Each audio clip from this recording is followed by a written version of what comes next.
Pour le reste du déroulement des cours dans les autres établissements publics, il faut dire qu'ils ont été fortement perturbés ce lundi. Si au lycée Kipé, les premiers cours ont été marqués par une faible affluence d'élèves et enseignants, à l'école Hamdallah primaire, au collège Seyfoulaye Diallo et l'école primaire de Bessia, pas d'élèves et juste quelques enseignants contractuels présents. Par rapport à ces enseignants contractuels, le niveau faible est à déplorer chez certains. Parmi eux, Alseni Bari, Alseni Kamara pour plus de détails. Lycée Kipé, 10h20. Pas l'ambiance des grands jours. Seuls quelques élèves et des enseignants contractuels dans la cour. En terminale sciences expérimentales, juste 2 élèves, sans un professeur. Et pourtant, pour les premières heures, les cours ont été dispensés. Les élèves et le tableau le démontrent. On a fait cours le matin, on avait un professeur de chimie, on a écrit le programme. Malgré la présence des enseignants contractuels, le premier responsable du lycée Kipé indique qu'ils n'ont pas eu l'accès aux salles de classe. C'est les titulaires, le contractuel, qu'est-ce qu'il va dire? Il n'a pas de programme, il ne connaît pas d'emploi du temps. Mais ce n'est pas, chez moi, ce n'est pas le chantage à l'école. Ça, c'est distraire les enfants. Ils ont leur emploi du temps. Le professeur doit avoir son emploi du temps pour enseigner. Du côté de l'école Hamdallah primaire, pas d'élèves, juste quelques enseignants qui fuient notre caméra.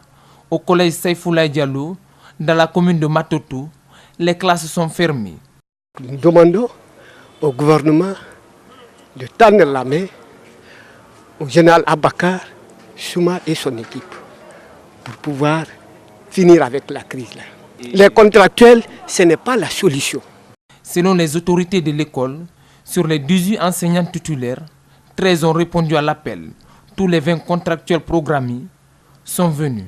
Parmi les enseignants contractuels, certains ont des soucis de communication et ne partagent pas le combat du SLEG. Nous, on ne peut pas comparer avec les enseignants, puisqu'ils sont déjà embauchés. Nous, on n'a pas embauché jusqu'à présent. Vous voyez, ça fait combien d'années depuis qu'on a fini nos études? 3 ans, à peu près 4 ans. On n'a pas d'emploi. Donc, on est derrière le chef d'État. À l'école primaire de Bessia également, les classes sont ouvertes. Enseignants et élèves absents. Un impressionnant dispositif sécuritaire a été déployé dans la capitale. Dans les écoles privées, pas trop d'engouement. Plusieurs écoles privées ont suivi les instructions du département de l'éducation. Mais malheureusement, les parents d'élèves retiennent leurs enfants à la maison. C'est un constat fait par nos reporters Abdourahmane Ba et Aboubakar Din Kamara. Certaines écoles privées ont ouvert les classes. Dans cet établissement, par exemple, la direction poursuit les inscriptions et réinscriptions. Malgré le nombre réduit de l'effectif, les cours se font à pas de caméléon. Parce que nous ne pouvons pas commencer avec 4-5 élèves, tandis qu'il y a plus de 50 qui sont derrière. Sinon, ça va poser des problèmes. Parce que les professeurs qui sont là, ils ne peuvent pas reprendre encore la même préparation pour le certains là. Seulement, nous les accueillons. Ceux qui sont là, nous les accueillons. On discute certaines choses, ainsi de suite, en attendant que la solution soit trouvée. Une situation qui renvoie les écoles privées dans la même position que celle du public. Les cours ne sont pas effectifs dans les établissements scolaires. Il y a certains élèves qui viennent quand même. Des fois, ils viennent regarder, sans tenue ni rien. Ils viennent nous saluer, ils se retournent. Il y a d'autres qui viennent s'inscrire en attendant. Dans cette autre école privée, l'ambiance est la même. Les enseignants sont en pause forcée. Les parents ont l'effroi de laisser leurs enfants pour venir étudier vu la menace syndicale. Donc vraiment, l'atmosphère n'est pas dans un contexte appréciable. Nous demandons aux acteurs de se comprendre parce qu'avec la menace syndicale, vraiment, nous aussi, on a une famille à nourrir. Donc nous évoluons dans le contexte du contrat. Depuis l'annonce de la grève par le SLEG, les parents d'élèves gardent leurs enfants à la maison pour des mesures de sécurité, disent-ils. Alors que l'ouverture des classes session 2018-2019 est minée par la grève du SLEG, les autorités guinéennes de l'éducation viennent d'engager plusieurs contractuels de l'État C'est le cas par exemple de la DCE de Matoto où un total de 922 professeurs et enseignants viennent d'être mutés au compte des établissements scolaires publics à travers une note de service datée du 7 octobre 2018. Abdoulaye Sadio Diallo, Ibrahima Souri Kamara. 525 professeurs contractuels de l'État pour les collèges et lycées de Matoto.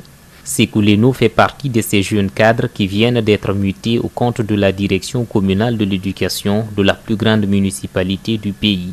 C'est dû au communiqué de la semaine passée.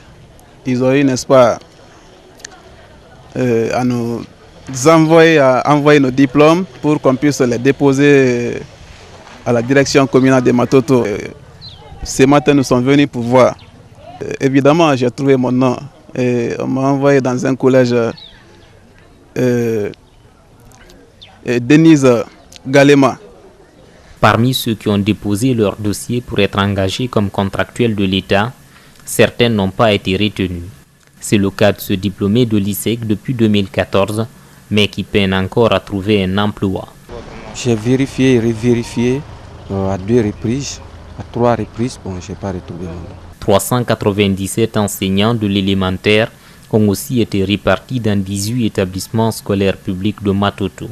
Parmi eux, cette jeune enseignante qui se dit fière de servir sa nation. Oui, à la suite du communiqué, j'ai cherché mes dossiers, je suis venue à la DCE, j'ai déposé. Oui, j'ai été bien retenue. Ok, on vous a emmené dans quelle école? À Bessia Centre 2, l'école primaire de Bessia Centre 2. Les cadres de la direction communale de l'éducation de Matoto ont refusé de s'exprimer à notre micro, même si dans l'ombre, certains d'entre eux soutiennent que l'engagement de ces contractuels de l'État ne vise pas les enseignants grévistes du SLEG, mais plutôt à compenser le manque d'enseignants dénoncé toutes ces années à travers le pays.